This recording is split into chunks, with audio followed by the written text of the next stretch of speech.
Salut à tous, c'est Bismart. De quoi est-ce qu'on va parler? On va continuer à faire témoigner l'ensemble des professionnels du retail, et puis on ira un peu plus loin d'ailleurs, parce que c'est Rémi Baume, le patron de Zadig & Voltaire, qui est avec nous. C'est quand même une sacrée histoire de croissance à raconter. Donc on va passer un petit peu de temps avec Rémi, puisqu'on est dans ce qui se passe en ce moment.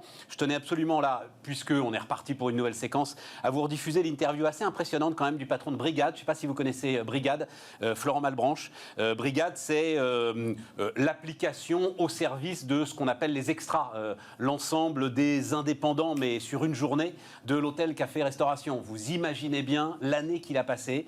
Il la raconte justement cette année, comment lui-même d'ailleurs, au cœur de son application, a essayé de se mettre en quatre pour essayer d'aider au maximum ceux qui vivaient depuis de nombreuses années sur cette application. Donc on va raconter ça. Un peu de logistique plus poisson d'avril, et puis on terminera avec le monde de l'optique. Voilà, panel assez large. C'est parti, c'est Bismart. On démarre donc avec Rémi Baume, le patron de Zadig & Voltaire. Bonjour Rémi. Donc on va raconter ensemble. Alors on va raconter l'ensemble de tes projets de croissance d'une marque qui se situe où? J'avais envie de démarrer là. C'est du luxe, c'est pas du luxe? C'est où Zadig & Voltaire? Zadig & Voltaire, c'est une marque de designers contemporains qui essaie de promouvoir une approche de la mode qui est le luxe sans effort. Donc pour nous, le luxe, c'est la qualité des produits. Sans effort, c'est une approche plus facile, plus bienveillante, plus communautaire et non pas élitiste de la mode.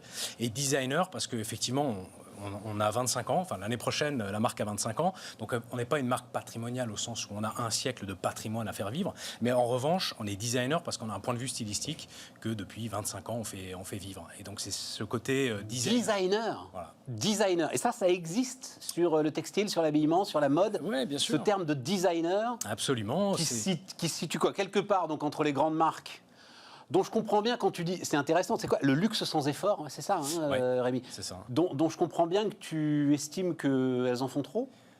Non, c'est plutôt que quand on regarde les collections Zadig & Voltaire, c'est souvent moins formel. On mélange, il y a une allure Zadig & Voltaire. On mélange des opposés. On va prendre du cachemire avec des bottes cloutées. On va prendre une robe de dentelle avec du cuir froissé. Enfin, le peu que j'en connais, le luxe le fait. Chacun fait son allure, mais l'allure de Zadig & Voltaire, c'est celle-là. Et donc, c'est ce côté sans effort. D'ailleurs, c'est pour ça que pendant la crise, ce qui était peut-être un peu anxiogène, on a vraiment fonctionné très très bien parce qu'il y avait un côté protection, réassurance de notre silhouette et de notre style. Et ça nous distingue parce qu'on est... par exemple, on n'organiserait jamais de queue devant nos magasins, qui est bien souvent... Comment ça, organiser la queue devant les magasins? Quelquefois, d'autres marques organisent la queue dans les magasins, pour attendre, pour avoir ce moment avant le... dis donc, moi j'en ai vu des queues devant certains magasins. Il y en a un qui est pas très très loin, là, le temple de LVMH. Elle n'est pas organisée, hein, la queue. Je peux te dire que les gars, ils sont là. Hein. Je trouve que pendant un bon moment, je me suis levé tôt le matin. Ils étaient même là tôt le matin, quand même. Hein. Ils sont là. Mais nous, on est communautaire, on a une tribu. Rémi, dans la construction de la marque, j'ai comme ça en tête une sorte de pyramide. Et plus tu montes quand même dans l'échelle du luxe, meilleures vont être tes marges. Est-ce que ça ne peut pas être une stratégie, et comment on fait à ce moment-là, de monter justement dans l'échelle du luxe et d'essayer de se construire une vraie image de luxe? Alors, le luxe, à nouveau, pour tout le monde, c'est d'abord la qualité. Après, ça a été les services, et maintenant, ça va être l'entertainment. On appelle ça souvent l'expérience, mais finalement, c'est le fun et la vie qu'on peut avoir à travers le propos que propose une marque. Et d'ailleurs, on le voit beaucoup en ce moment avec tous les réseaux sociaux. Les marques proposent un entertainment. Avant, la définition, c'était le contraire de luxe entertainment. Attends, vraiment, hein, je te pose la question. Et pour moi, le luxe, justement, il est au-dessus de l'entertainment. Il est inaccessible. Il a quelque chose de magique. Il y a un côté distancié, il y a un petit côté élitiste. Mais si tu regardes ce qui se passe en Chine, c'est très très clair qu'ils veulent de l'interaction, ils veulent du live, le fameux live shopping. Ils veulent ce direct. Et toutes les marques... Gucci, quoi. Gucci doit se mettre au live shopping. Bien sûr, ils le font. Et ils le font. Ils le font. Alors c'est compliqué parce que le live, à un moment donné, il peut se passer plein de choses et on n'est pas en maîtrise totale, bien sûr. Or, le luxe, c'est un bon terme. Ça, c'est une maîtrise totale. Voilà, c'est pas mal. Le luxe, c'est une maîtrise totale, mais l'avantage, c'est qu'à un moment donné, on rebascule dans dans de la créativité. Les méthodes du luxe étaient assez standardisées ces 10 dernières années. On connaissait les méthodes, etc.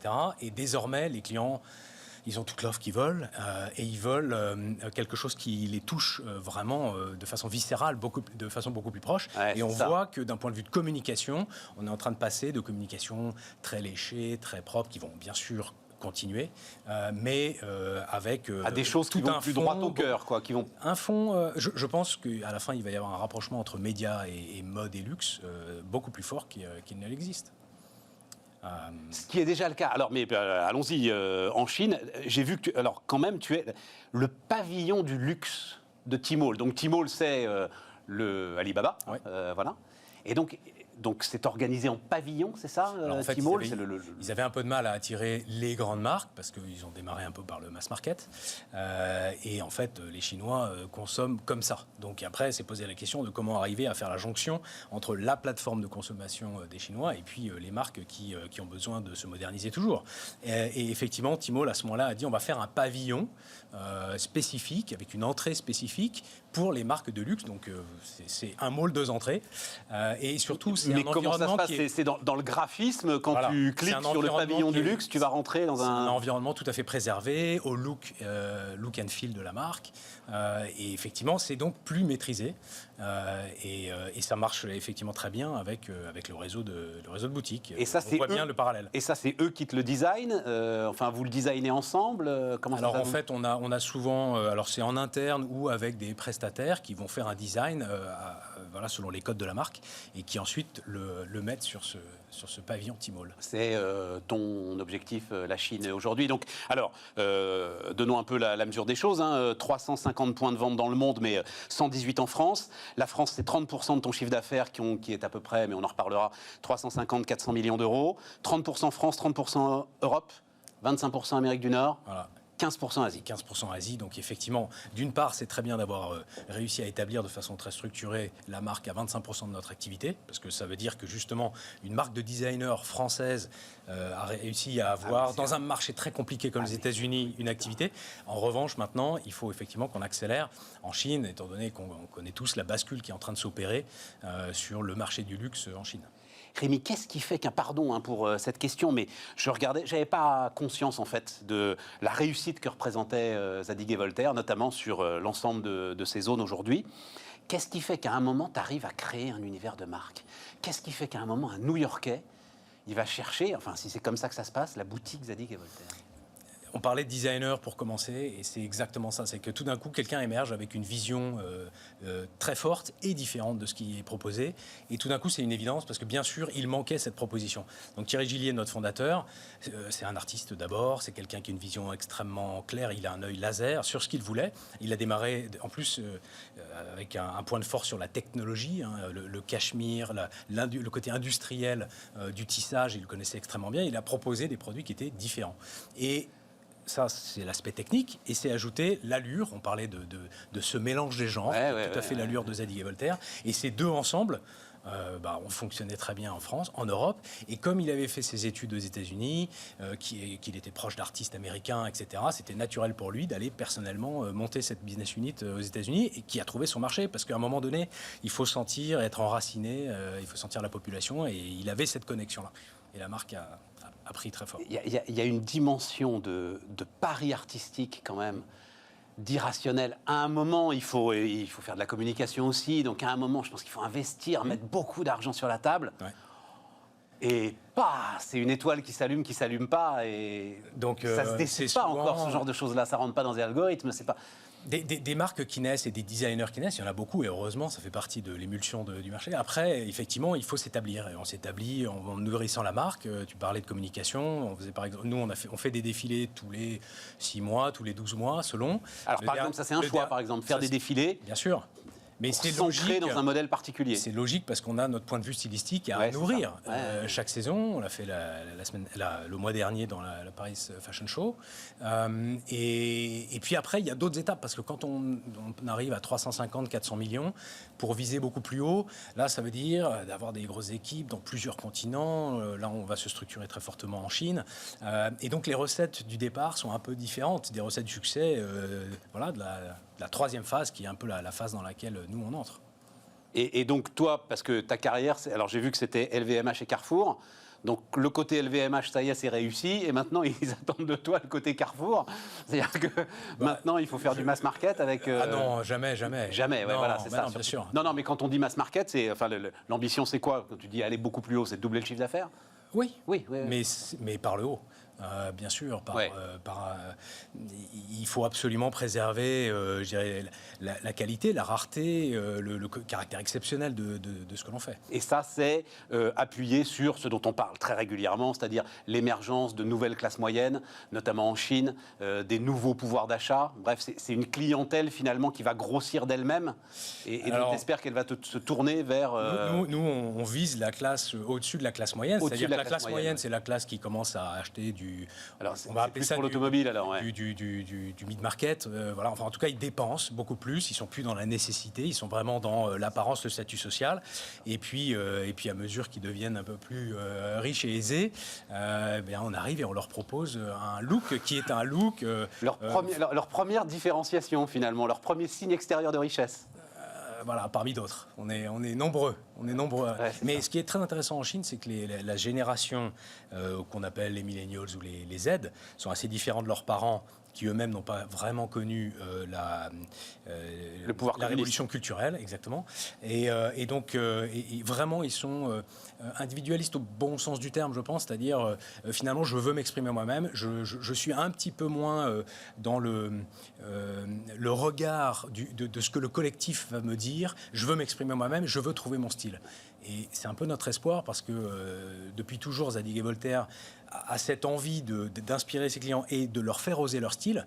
Et donc, justement, il y a quelque chose d'un peu unique dans l'allure qu'on propose. Donc, Et on ne va pas faire de la psychologie de comptoir, mais il faut garder en tête que beaucoup de ces jeunes gens aujourd'hui, s'ils ont 30 ans, effectivement, l'explosion du marché en Chine, on va dire, c'est milieu des années 80. Donc on est bien sur une deuxième génération, mais deuxième génération d'enfants uniques. Ouais. Pour beaucoup d'entre eux. Ouais. Donc ça aussi, j'imagine, sont des comportements qui sont des Au comportements début des intéressants. années 2000, le marché du luxe, c'était quelques pourcents du marché mondial. Maintenant, c'est 30-35%. Et dans 10 ans, c'est 50%. Et c'est forcément des Chinois qui développent Zadig et Voltaire en Chine. Alors non, pour nous, c'est un mix parce que, bien sûr, il faut... Parce qu'il y a l'identité de la marque. En fait, on est aujourd'hui petit en Chine, on a 15 boutiques, donc c'est pas énorme. Et donc, il faut être raisonnable, il faut qu'on apprenne. Et donc, dans cet apprentissage, dans le fait de test and learn, de se parler, d'essayer, etc., il faut vraiment, vraiment bien se comprendre. Donc, on a à la tête de notre entité en Chine un Français qui a toujours vécu là-bas, donc on est sûr de bien se comprendre. En revanche, après, dans l'exécution, il faut effectivement des équipes chinoises parce que c'est un écosystème chinois. Diriger des Chinois, c'est particulier, donc...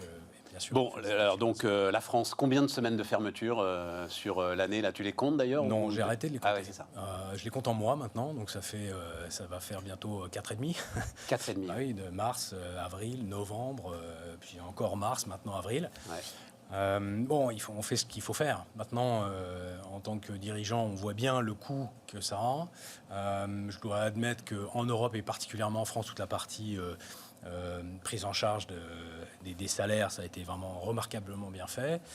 Maintenant, le sujet des loyers, vous avez peut-être dû en parler sur ce plateau souvent, mais c'est pas réglé. J'en ai parlé, Et pour moi, c'est pas très logique, mais on négocie. Mais ça veut dire, comment veux-tu que ce soit réglé? C'est une question un peu de macroéconomie. À partir du moment où les marques prennent un PGE, c'est notre cas, pour payer rubis sur ongle leur loyer et sortir de cette crise avec un prêt qu'elles doivent rembourser, pour moi, c'est totalement illogique. Ça veut dire partager l'effort. Alors, ils ont essayé de le faire. L'État paye ton loyer d'une certaine manière? Non, parce que le PGE, il va falloir que tu le rembourses. Exactement.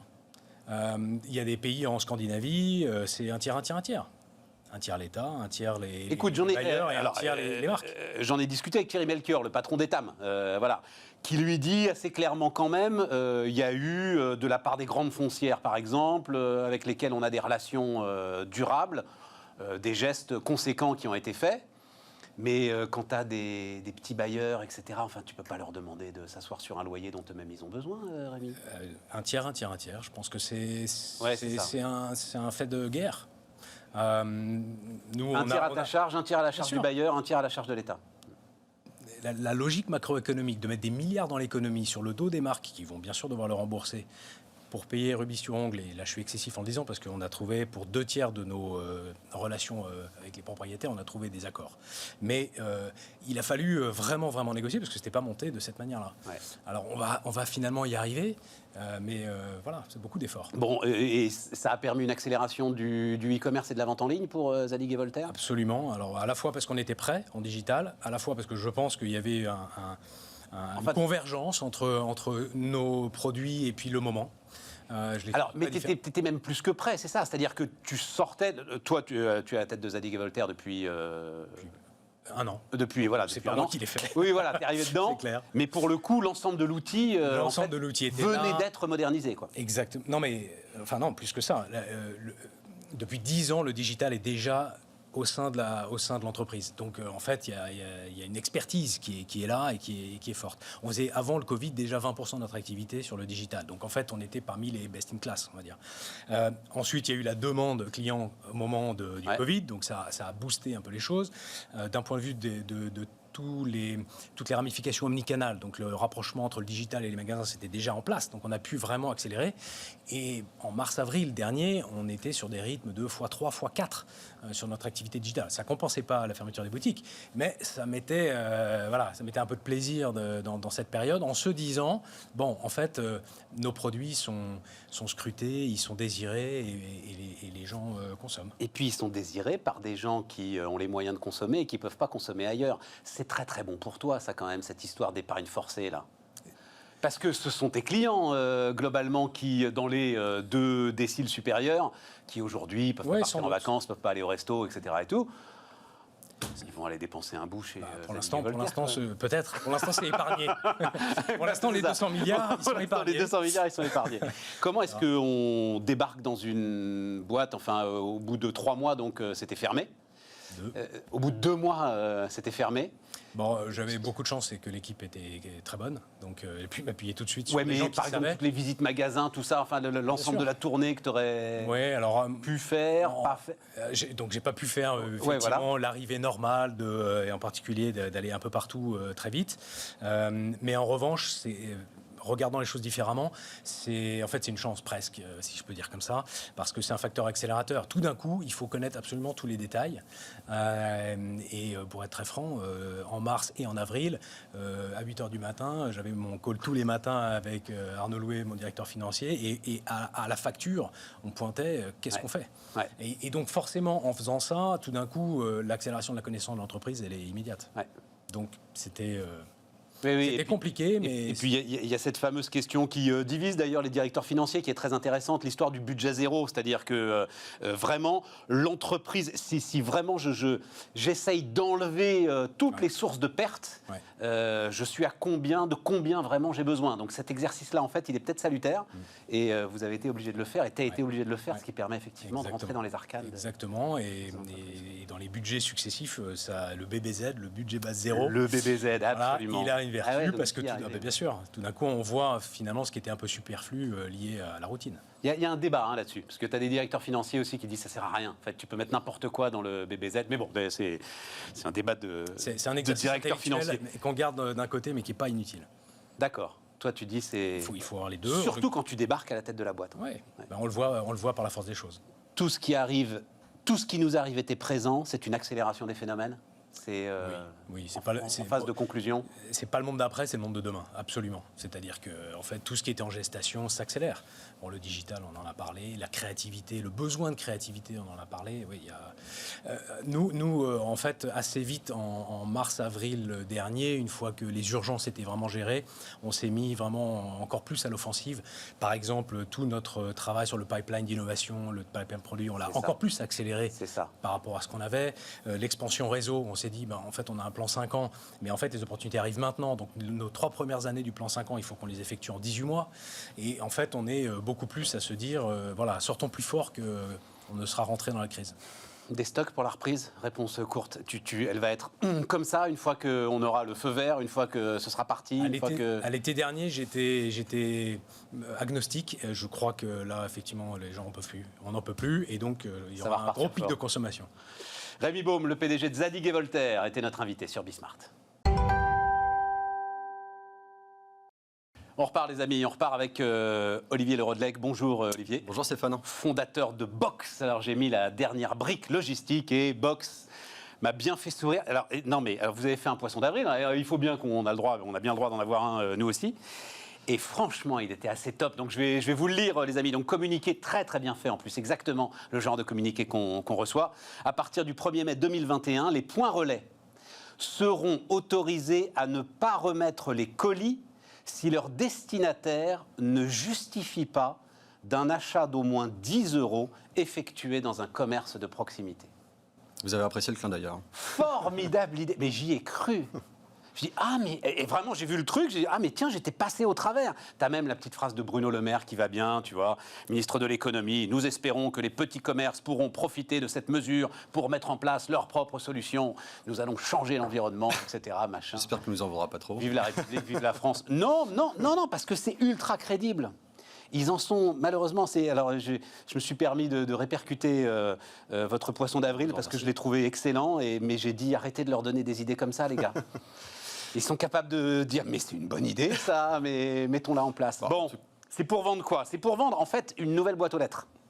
Alors exactement, en tout cas un nouveau service. C'est-à-dire que, comme vous le savez peut-être, en 2020, il y a eu 1 milliard de colis qui ont été livrés en France, qui est évidemment un trend qui est sous-tendu en fait par la croissance du e-commerce. Mais oui. Et le problème, c'est qu'aujourd'hui, on reçoit tous notre courrier, mais on ne peut plus recevoir nos colis. Ce qu'il faut savoir, c'est que 80% des gens, ce qu'ils souhaitent, c'est recevoir leurs colis chez eux. Ouais. Et pourtant, chaque semaine, il y a 1 million de colis qui ne trouvent pas leur destinataire. Sur 1 milliard, non, 1 million chaque semaine. Chaque semaine, oui. Donc 50 millions de colis, quoi. Exactement, oui.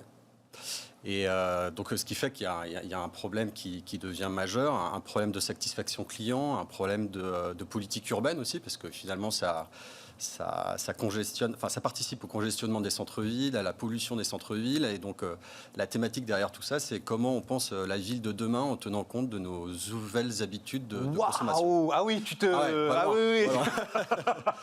Mais pour en revenir à l'objet... C'est vraiment vive la République, vive la France, là. C'est la ville de demain. On va la voir, votre invention.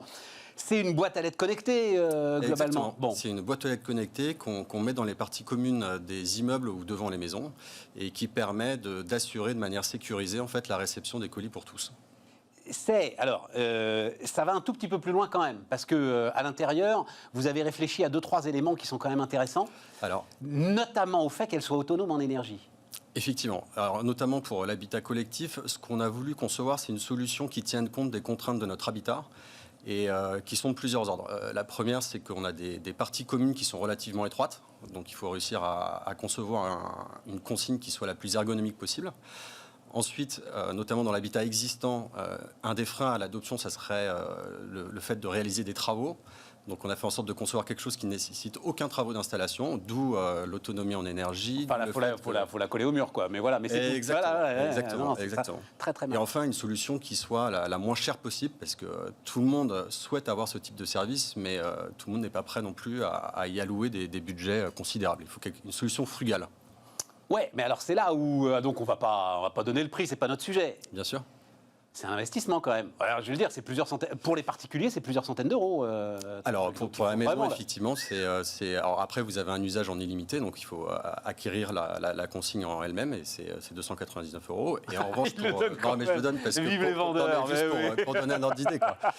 Et pour l'habitat collectif, en revanche, c'est quelque chose qui est plus. Il faut plus le voir comme un service. C'est un coût qui est compris entre 2 et 4 € par mois et par logement.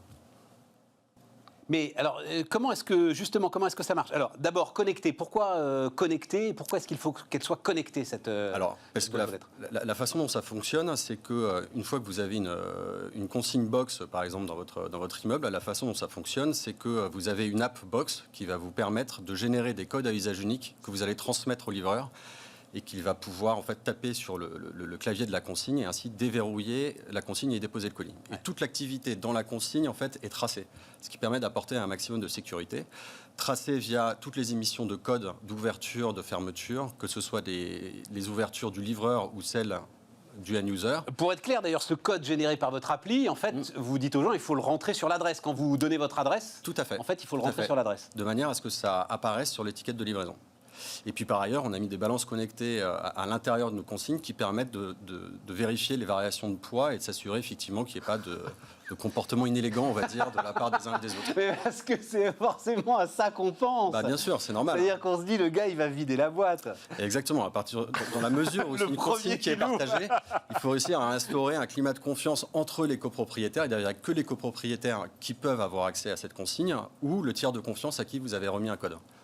Donc, que ce soit un livreur d'ailleurs, ou même un commerçant de proximité, ou votre neveu à qui vous souhaitez donner accès à la consigne pour qu'il y récupère un objet. Si la boîte aux lettres a été vidée, vous allez savoir exactement à quelle heure elle a été vidée. Et par qui ? Et, enfin, ouais, Bah, correspondant à quel code en tout cas. Exactement, mais qui dit code dit qu'on saura par exemple que c'est votre livreur qui l'a ouvert à 14h37 et que s'il y a une variation de poids qui est négative alors qu'elle aurait dû être positive, on saura qu'il y a eu un problème. Et ça, on saura le tracer de manière automatique dans nos serveurs. C'est intéressant parce que, alors, tu me disais, et je suis en train de comprendre 2-3 trucs, donc voilà, on voit le magnifique dispositif là. Tu me dis, ça va au-delà, enfin, c'est-à-dire que... Non, ce que je veux dire, c'est qu'en fait, on adresse un problème du quotidien des Français. Et il s'inscrit en fait dans une réflexion qui est aussi beaucoup plus large, qui est le changement des habitudes de consommation et comment on doit penser notre ville pour faire en sorte qu'elle ait des infrastructures qui permettent de rendre tous ces flux logistiques les plus efficients possibles et les plus décarbonés possibles. Ouais. Parce que toi, dans ton esprit, et ton esprit d'entrepreneur, c'est évidemment un esprit sky is the limit. Exactement. On va dire dans 5 ans, les immeubles seront conçus avec les boîtes aux lettres, mais avec 2 ou 3 box d'origine. Et exactement, par exemple, c'est le cas d'un de nos clients, ICAD. Je les remercie d'ailleurs encore pour leur confiance. ICAD, c'est la foncière de la Caisse des dépôts. Hein, c'est exactement. Ça, hein. Et ils ont gros acteurs. Ouais. Ils ont convenu d'installer des consignes box dans l'ensemble de leur partie commune de leur programme des 3 prochaines années. Donc, ce que je veux dire, c'est un bon exemple parce qu'aujourd'hui, tous les acteurs de l'immobilier, ils ont leur nouveau axe stratégique de réflexion, c'est quels nouveaux services on va apporter aux futurs habitants de nos programmes ou de notre parc. Et effectivement, avec le contexte sanitaire, avec la crise du Covid qui a commencé l'année dernière, l'explosion du e-commerce et toutes les contraintes que ça a pu créer, le sujet de la réception des colis est remonté tout en haut de la pile des services à apporter aux habitants. Et d'ailleurs, les pouvoirs publics et les collectivités locales, ils sont très sensibles.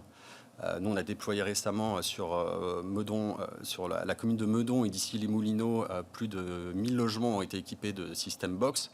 Et en fait, on a eu un vrai sponsorship aussi des maires de Meudon ou d'ici les Moulineaux pour inciter leurs bailleurs à déployer ce type de solutions, d'infrastructures qui permettront effectivement de décarboner les centres-villes, de fluidifier les centres-villes, d'apporter une réponse concrète. Non, c'est super intéressant. Alors en plus, le maire d'ici les Moulineaux, il est, enfin bon, dès que c'est nouveau, il aime quoi. Voilà, il a un certain nombre de défauts, mais là, il faut bien lui donner ce crédit.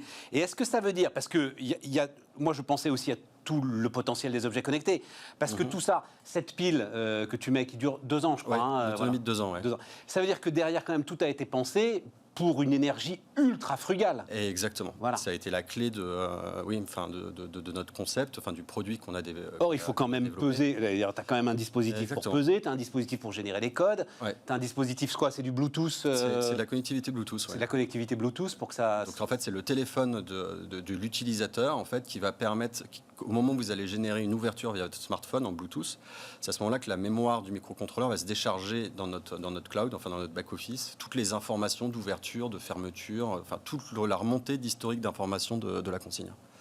Mais effectivement, c'est un peu plus qu'une boîte aux lettres quand même. C'est un peu plus qu'une boîte aux lettres. Mais j'ai pas de problème à parler de boîte aux lettres.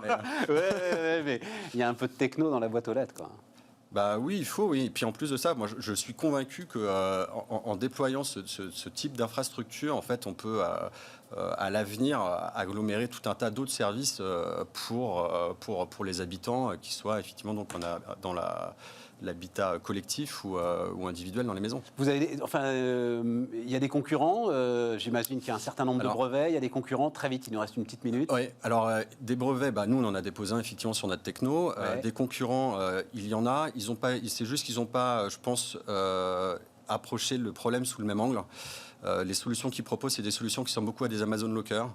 Le problème, de mon point de vue, de ces solutions, c'est qu'elles n'ont pas le bon market fit, c'est-à-dire qu'en fait, elles prennent beaucoup de place, elles coûtent cher, elles nécessitent des travaux d'installation, ce qui fait qu'en fait, ils ont un problème. C'est-à-dire que c'est une case par colis. C'est une case par colis, il faut du raccordement électrique, il faut une carte GSM, ça prend donc beaucoup de place, ça coûte très cher, et donc c'est de mon point de vue dysfonctionnel. Dans votre communiqué, il y a un truc quand même qui est bien. Vous faites dire un truc à Bruno Le Maire qui est très intelligent. Ben oui, quand même.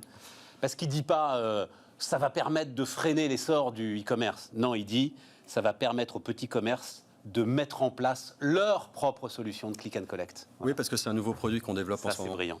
Non, mais ça, c'est intéressant. Non, mais avec notre socle technologique, on propose maintenant des solutions de click and collect pour les PME, les artisans, etc., afin de pouvoir digitaliser leurs ventes et, voilà, et pouvoir être offensif. Et effectivement, voilà. Olivier Le Rodelec, donc fondateur de Box. Et puis, je vous le disais, dans cette période très particulière, écoutez ce que nous racontait donc Florent Malbranche, fondateur de Brigade. Et là, on est au cœur de ce que traverse l'hôtellerie, café, restauration. C'était le 3 mars dernier sur Bismart.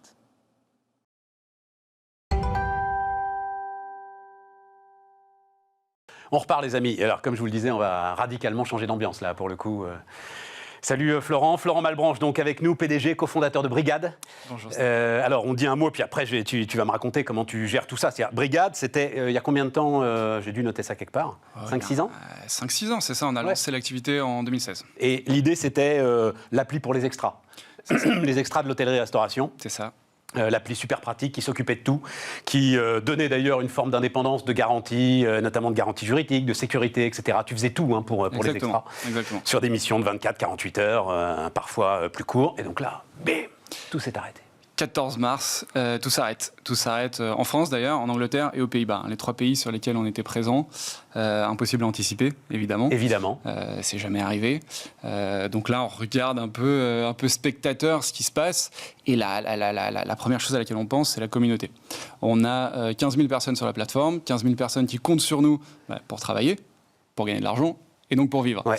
Et donc là, se pose la question de qu'est-ce qu'on fait ? Ouais. On a toujours considéré qu'on était une plateforme qui avait une forme de responsabilité, jamais trop rentré dans ces débats-là, c'est-à-dire ce sont des partenaires, en fait, les indépendants qui travaillent avec nous.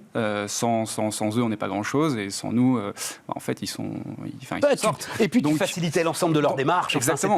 Non, vraiment. Et du coup, c'est une formidable idée, évidemment. Et du coup, on a besoin d'eux, on a besoin de prendre soin d'eux. Donc, première décision, c'est comment on les sécurise financièrement. Ça, c'est extrêmement important. Et alors, comment t'as fait ? On met en place un fonds de solidarité qu'on autofinance dès le, je sais plus, 24 ou 48 heures. Et ben, ça coûte cher. Et donc, on décide de mettre ça en place et on vient sécuriser les utilisateurs qui sont le plus dépendants, en fait, qui gagnent le plus d'argent sur la plateforme parce que, de facto, sont les plus impactés par la crise. Et donc, on finance pendant quelques semaines un espèce de filet de sécurité pour quelques centaines d'euros. Mais parce qu'il y a déjà eu, il a mis du temps à se mettre en place le fonds de solidarité. Ça, c'est le deuxième élément de l'État, voilà. Tout à fait. Mais toi, au-dessus même que... Non. Donc, en fait, c'est notre première réaction. C'est-à-dire qu'il faut faire quelque chose. Ouais. Donc, on prend cette décision et on vient sécuriser 75% des revenus des personnes très dépendantes de la plateforme. Combien ça représente combien de personnes ? Ça représente quelques centaines de personnes et en coût, ça nous a coûté quelques dizaines de milliers d'euros. D'accord. J'ai plus le chiffre. D'accord. Mais en parallèle, par contre, on travaille avec le gouvernement et on enchaîne justement les rendez-vous avec le gouvernement pour que ces indépendants puissent intégrer le fonds de solidarité. Et ça, c'est le relais qu'on vient trouver. Et moi, c'est l'incroyable découverte en fait de cette crise, c'est que les indépendants ont été pris en compte en fait pour la première fois depuis extrêmement longtemps. D'un côté, pour les salariés, on vient mettre en place quelque chose qui existait mais qui n'était pas développé, l'activité partielle. Et pour les indépendants, on vient mettre en place ce fonds de solidarité. Donc on en parlera peut-être. Vas-y. Qui a beaucoup évolué en fait, qui était très simple et plutôt efficace. On va dire les 3 premiers mois de mars à juin. Ensuite, qui a disparu parce que reprise, réouverture des restaurants. Et d'ailleurs, pour nous, c'était plutôt une bonne nouvelle. Et reprise super forte d'ailleurs, super dynamique, etc.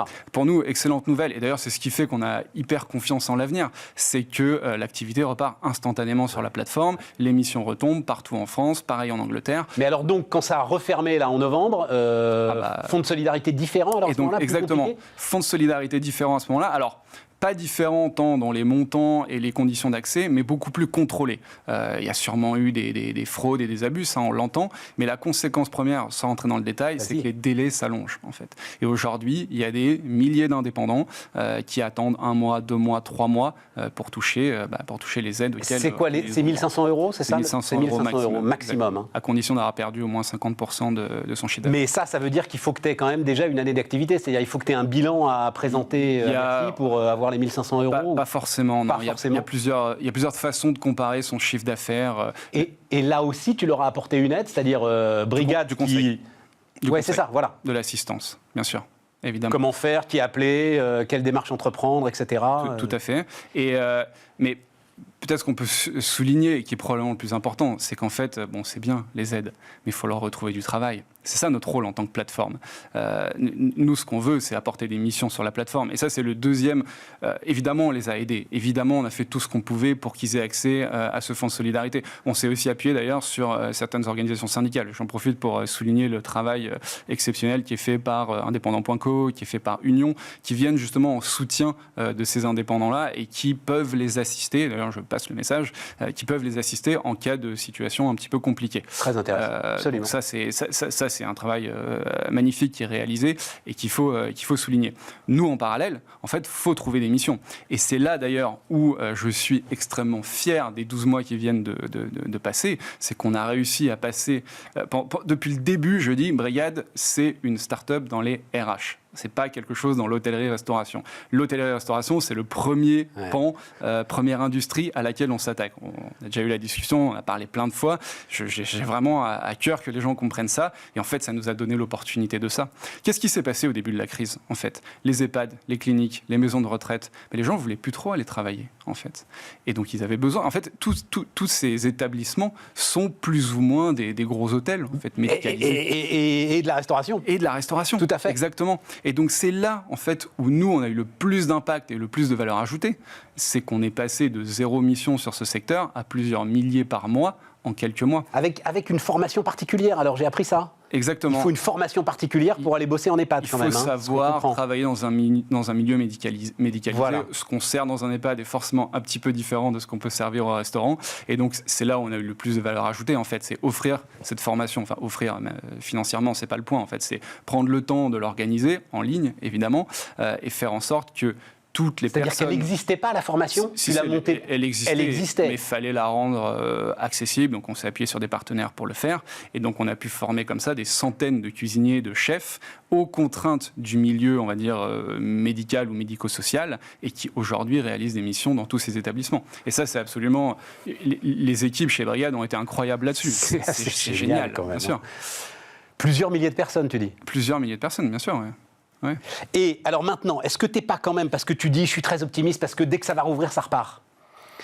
Il y aura une phase de relance, évidemment. Mais il n'y a pas un certain nombre de tes gars qui se disent oula, plus jamais ça, moi je change de métier. Ou plus jamais ça, moi indépendant. Waouh, c'est terrible, je veux rentrer dans une boîte. Indépendant, non. Il n'y a pas de sujet là-dessus. Personne ne l'a remonté. Non, parce qu'ils ont été reconnus une fois de plus, en fait. Et donc, ça a été difficile. Non, mais ça a été difficile. Mais on a vu, en fait, les opportunités sont quand même multipliées. Oui, il y en a qui sont allés vers d'autres secteurs. Et d'ailleurs, quand on leur demande, on arrive à un chiffre d'à peu près 30% qui se pose la question de est-ce que j'ai vraiment envie de continuer dans l'hôtellerie-restauration? C'est normal. On est au plus dur de la crise, en fait. Quand on pose la question maintenant, c'est dur d'être optimiste. Mais on ne va pas rester comme ça. En fait, le monde, ce n'est pas un univers de rues fermées avec des terrasses empilées. Je n'en peux plus de voir cette photo de chaises empilées. Mon Dieu, mais nous aussi, quoi. Et donc, ça va revenir, c'est évident. D'ailleurs, on le voit en Italie, ça revient en Angleterre. Parce que nous, en fait, j'entendais juste avant, on parlait de regarder l'international. Ouais. C'est extrêmement important, surtout dans une crise comme ça-là. Ouais. Nous, on a notre équipe en Angleterre qui est prête aussi. On voit que les deadlines en Angleterre commencent à être un petit peu affinés. En France, c'est vrai qu'on est toujours dans le flou. Je leur jette pas la pierre, c'est extrêmement compliqué comme situation, mais on sait que ça va réouvrir en fait. Et comment est-ce que tu entretiens, parce que alors certains de tes gars, alors oui il y a eu l'été, mais on va dire certains de tes gars ne bossent plus depuis 6 mois. Comment tu t'entretiens une communauté, t'envoies des messages, t'essayes de faire vivre. Comment est-ce que Ça se passe dans ces cas-là? On fait tout ce qu'on peut, c'est sûr. On organise des événements en ligne, Ouais. Mais tout le monde sait que ça commence à fatiguer un petit peu, les c'est événements ça, en ligne. ouais, c'est Mais pas plus tard qu'hier, d'ailleurs, on en avait un et c'était formidable. On avait une centaine de personnes connectées, ce qui est quand même déjà bien sur cette communauté-là, et qui, je sais pas, on sentait qu'il y a une forme de confiance, enfin on s'est installé dans j'appelle ça le faux plat là, qui dure un peu, mais tout le monde voit bien que ça va repartir. Enfin, honnêtement, j'ai très confiance en ce qui va se passer. Et il faut pas oublier, on a des missions qui tombent tous les jours aujourd'hui. C'est-à-dire, tu as des missions qui tombent tous les jours? En restauration, en santé. Oui, c'est ça, mais en santé, parce que tout le reste est Ah bah bien sûr. Oui, voilà, mais bon, ça fait quand même travailler plusieurs centaines de personnes tous les jours. Quelle leçon tu vas tirer Alors, d'abord, j'imagine quand même... Ah, tiens, c'était une phrase, ça, un des premiers trucs que j'avais appris, c'est... ta trésorerie est plus importante que ta mère. TTPTM, je crois que c'était quelque chose comme ça. Phrase de start-upper. Ta trésorerie est plus importante que ta mère. Hein. J'espère qu'elle va pas regarder. Sinon, tu comprends le truc, quoi. Oui, c'est extrêmement important. Et évidemment, il faut avoir un œil rivé dessus en permanence. Parce que toi aussi, ton chiffre d'affaires, il s'est effondré quand même. Ah bah oui. Enfin, effondré, non, d'ailleurs. Je dis oui, c'est pas vrai. Non, grâce au système de santé. Exactement. Ouais. En fait, on a fait moins 20% par rapport à l'année d'avant. Enfin, 2020 comparé à 2019. C'est correct. Pour une année où l'ensemble de nos clients sont fermés pendant plusieurs mois, c'est plutôt pas si mal. Donc on s'en sort plutôt bien. La croissance a pris un coup, ça c'est vrai, mais on revient en fait. Et je reviens sur la santé. La santé, c'est pas un pansement qu'on est venu coller. C'est-à-dire que depuis le début, on sait qu'on veut développer cette industrie. On parlait de ma mère à l'instant, elle est infirmière et donc je connais bien la santé depuis longtemps. Et donc c'est quelque chose que j'ai à cœur de faire. Aujourd'hui, on a un deuxième vertical chez Brigad, qui est celui de la santé. On a plusieurs centaines de soignants qui comptent sur nous pour travailler. Demain, quand la restauration réouvre, en fait, on va 2 fois plus vite. Et donc ça, c'est pour moi, je suis impatient. Je suis comme un enfant avant Noël. En fait, j'attends que les restaurants réouvrent pour avoir ces deux réacteurs. En fait, et cette deuxième verticale, elle s'est faite à la force du poignet, dans l'urgence.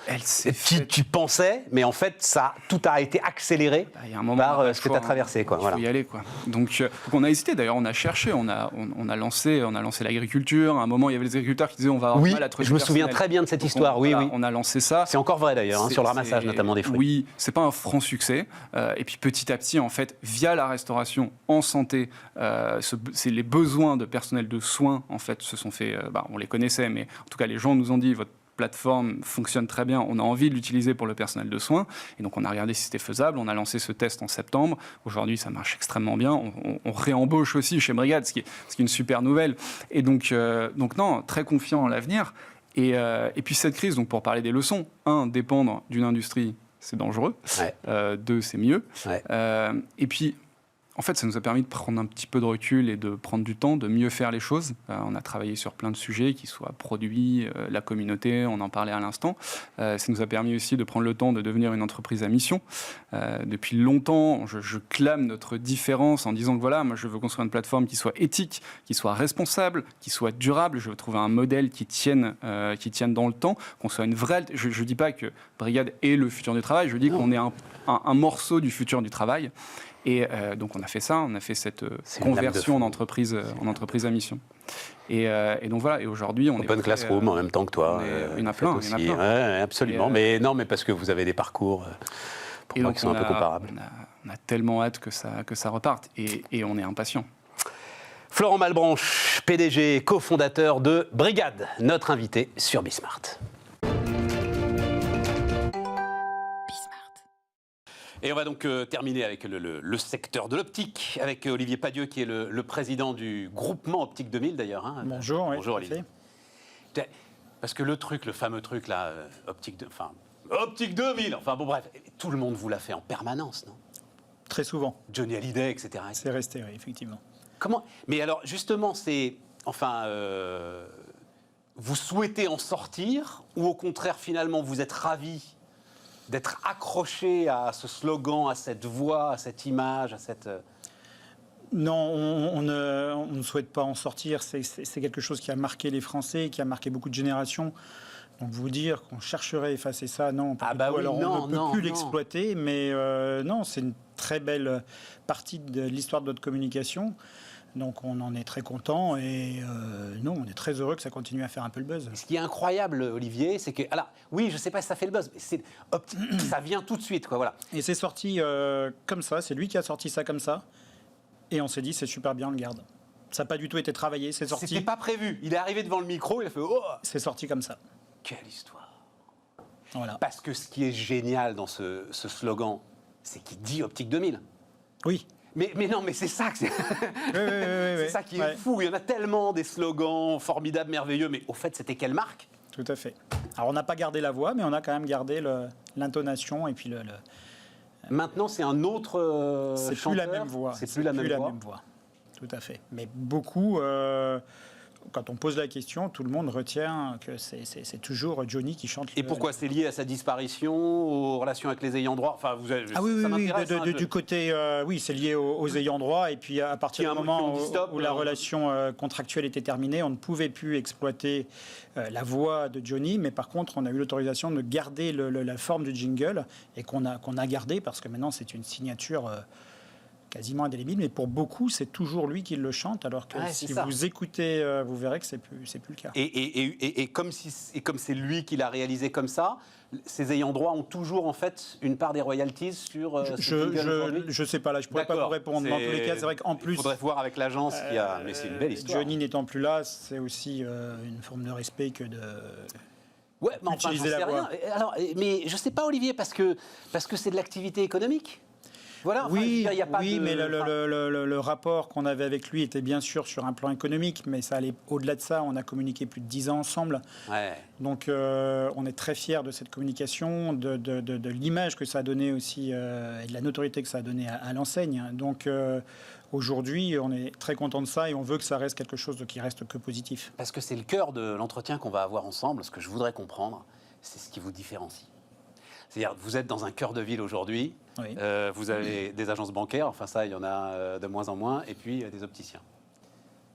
Et des téléphonistes. Vous avez raison, et des téléphonistes. Comment on fait la différence? Alors déjà, on ça est d'accord, montre... vous avez tous les mêmes verres?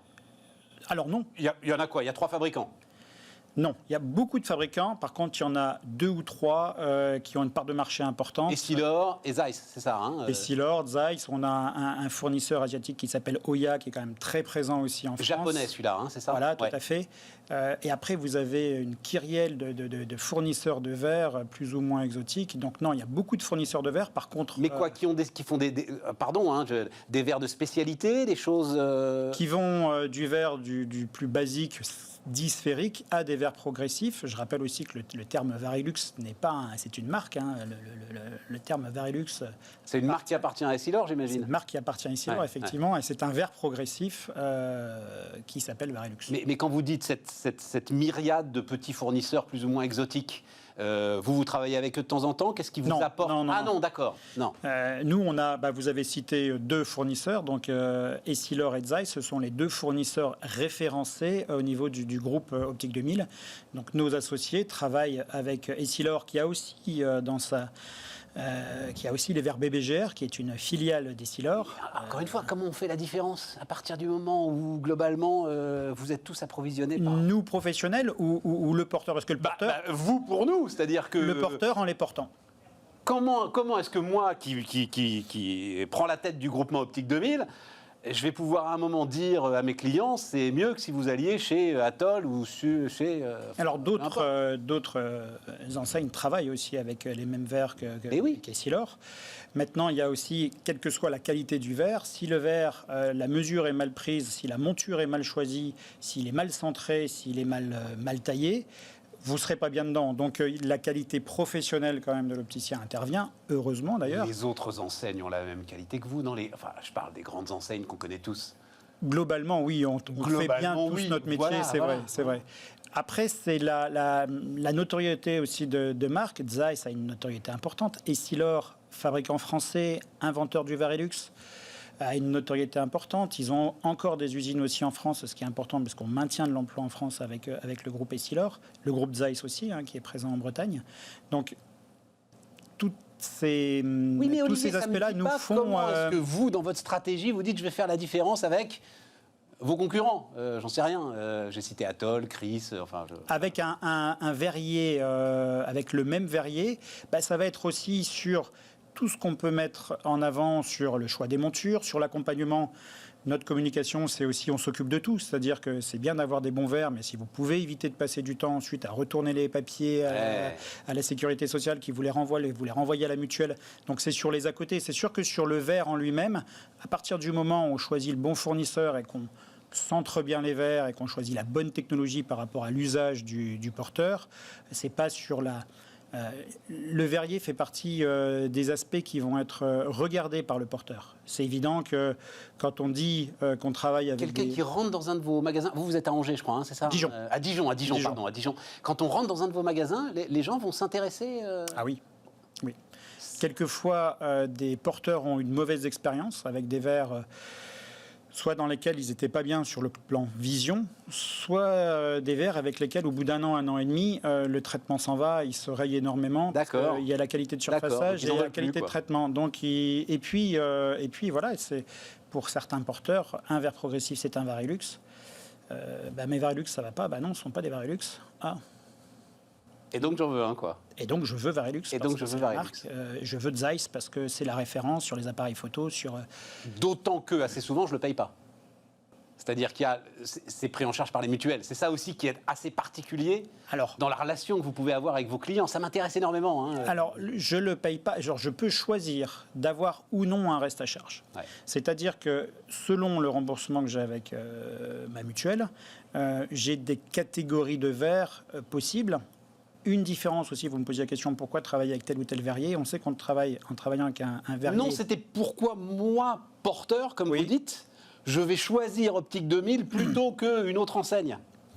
Alors, c'est ça la question. Je pense que ça doit être le cœur de vous-même de votre réflexion. Un petit peu la notoriété liée au slogan, à Johnny, la communication liée au fait qu'on s'occupe de tout ce qui est paperasse, la communication qu'on a aussi sur le côté professionnel, le fait aussi qu'on se déplace à domicile, le fait qu'on fait des choses techniques, que la communication aussi qu'on a sur le fait qu'on a des budgets qui s'adaptent au budget justement du consommateur pour faire en sorte que l'image de la lunette qui est extrêmement chère et puis il faut se couper un bras pour... non, on a des solutions de qualité avec des verres de qualité pour... tous les budgets, je dis tous les budgets parce que maintenant avec la mise en place du 100% santé, tout à fait, on a des réponses pour tous les budgets. Mais que vous avez combattu quand même ce 100% santé? Absolument pas. Je dirais même qu'on l'a même pas. On a participé très activement. La finalité de la mise en place du 100% santé, faire en sorte que tout le monde puisse accéder à des lunettes de qualité. Dès le début, on y était très favorable. Après, il y a eu des discussions effectivement avec la direction de la sécurité sociale. Et j'y étais, donc je peux le dire, qui ont porté sur jusqu'où on va, qu'est-ce qu'on propose, où on met le curseur et jusqu'où c'est acceptable aussi économiquement, parce qu'il y a un moment où il faut aussi regarder l'aspect économique. Donc, on y était favorable dès la mise en place et notre enseigne, par exemple, on a proposé des collections spécifiques Attitude Santé avec des lunettes de qualité, malgré un prix bas, un prix à 30 €, prix de vente de la monture, et là aussi avec des verres de qualité, parce que nos verres proviennent de nos fournisseurs référencés, donc ce n'est pas des montures et des verres de qualité médiocre. Mais il y a eu un impact sur le chiffre d'affaires. C'est-à-dire, je lisais, et c'est vrai que je n'avais pas conscience de ça, vous aussi, vous avez vécu une année très très compliquée, évidemment, comme tout le monde. Mais en plus, moins que d'autres. Moins que d'autres, mais vous sortiez déjà d'une année compliquée, justement, avec la mise en place de ce 100% santé. On sortait... Pour être très complet, on est sorti d'un mois compliqué. Le mois de janvier, on a mis en place le 100% santé. Et alors, je ne vais pas rentrer dans les détails, mais il y a des codes entre les fournisseurs, les mutuelles, qui ne matchaient plus du tout. Donc, on n'avait pas de réponse à notre demande de prise en charge. Donc, le mois de janvier est extrêmement compliqué. On a commencé à sortir de l'eau, la tête de l'eau, mi-février. Et mi-mars, on a été confiné. Mais ce n'était pas lié à la réforme. C'était des aspects tout simplement de communication entre les organismes. Alors, il faut qu'on aille à ce pourquoi vous êtes là, Olivier. C'est-à-dire que là, vous êtes en campagne de recrutement. Oui. Et alors, j'ai mis donc recherche de talent, parce qu'en fait, je me disais, mais qu'est-ce que vous cherchez? Il y a un côté commerçant et un côté soignant en même temps dans votre métier, qui est très intéressant. Oui. Et qu'est-ce que vous cherchez? Parce qu'un professionnel de l'optique, quelqu'un qui va justement, comme vous le dites, enfin, ça ne se forme pas en quelques mois, vous ne pouvez pas le Alors, la formation initiale est de 2 ans. C'est un BTS qui est en cours d'évolution et c'était quasiment fait avant l'arrivée de la crise Covid. Et c'est vrai qu'en ce moment, le ministère de la Santé a autre chose à penser que la formation des opticiens, mais on va très probablement passer rapidement à une formation en 3 ans, même si beaucoup de nos opticiens continuent ensuite par eux-mêmes sur des licences ou des maîtrises d'optométrie. Donc on est sur une formation qui aujourd'hui est déjà très majoritairement en 3 ans. Mais alors justement, qu'est-ce que vous recherchez ? C'est-à-dire que la campagne de recrutement maintenant, c'est des gars qui sont déjà formés et qui font un autre métier ou... Parce que non, justement... alors, les deux. On peut avoir des personnes aussi qui s'intéressent à l'optique, qui ont une appétence pour le côté plutôt, on va dire, mode, l'aspect de la lunette et qui vont avoir plaisir à conseiller quelqu'un sur un choix de monture. Après, il y a de toute façon une compétence et une connaissance technique liée au verre, liée à l'examen de la vue, à l'examen des lentilles, à toutes ces choses-là qui ne s'acquièrent que par le BTS et la licence. Donc ça veut dire que c'est une campagne de recrutement pour finalement des effectifs que vous n'aurez que dans 3 ans. C'est ça votre démarche ? Ou des personnes qui actuellement sont dans des magasins où ils ne s'épanouissent pas suffisamment et que peut-être on peut leur proposer, nous, une autre approche ou une approche plus diversifié, c'est-à-dire qu'on propose, on peut faire un examen de vue le matin, une adaptation de lentilles de contact, de la basse vision, un montage de verre, parce qu'on ne le sait pas assez, on détourne le verre, on le met à la forme de la monture. Donc cet aspect est professionnel de santé, technique, examen de la vue, adaptation de lentilles de contact, basse vision, et le côté plus commercial, donc je propose un produit, je l'argumente, c'est ça qui rend les choses fait que la journée peut être assez variée. C'est aussi un des aspects intéressants de la profession. Certains préfèrent le côté technique et vont préférer passer une grande partie de leur temps dans des salles d'examen de vue ou du côté très technique. D'autres sont plus d'appétence pour le côté vente et conseil. Donc il y a du... En tout cas, le sujet, c'est que vous considérez que c'est un secteur en croissance et que c'est un secteur en croissance. Les jeunes gens qui s'interrogent sur leur avenir ont tout intérêt à regarder de ce côté-là, quoi. Nous recrutons, on a besoin d'opticiens, on a besoin de personnes qui ont envie de s'investir dans un métier qui est très intéressant parce qu'on touche à tout dans une journée. Peut-être le seul secteur qui ait résisté à Internet, hein. Alors, il reste quelques secondes, mais... On résiste, mais on s'y adapte aussi. C'est-à-dire que... Et ceux qui sont partis complètement sur Internet reviennent aussi sur du physique. Ah bah oui, ils ne sont pas arrivés. Voilà, c'est donc, très clair. C'était une saga qu'on a suivie avec beaucoup d'intérêt. Une lunette, on peut l'essayer virtuellement. C'est quand on la met sur le visage qu'on sent comment elle tombe sur le nez, comment elle nous serre sur les tempes et comment on est avec. Et ça, peut-être qu'un jour, on pourra reproduire cette pression sur les tempes et ce poids sur le nez. Pour le moment, non. Et puis, on aime bien le contact. Nous, on aime bien échanger. Non, vous aimez bien le contact, mais les clients aussi. Oui, voilà. Oui, les clients aiment cet aspect conseil, contact, échange. Et c'est quand même un... C'est quelque chose qu'on voit bien. C'est un outil qui est quand même au cœur de votre vie. Voilà. Vraiment, vaut mieux vraiment au cœur de bien votre les vie. choisir. Ouais, il faut pas se gourer. Merci Olivier, merci infiniment. Très bonne journée. Merci. Olivier Padieux, donc le président d'Optique 2000, du groupement Optique 2000, était avec nous sur Bismart. Les amis, demain, c'est Aurélie Planex. Et nous, on se retrouve, non pas lundi, mais mardi.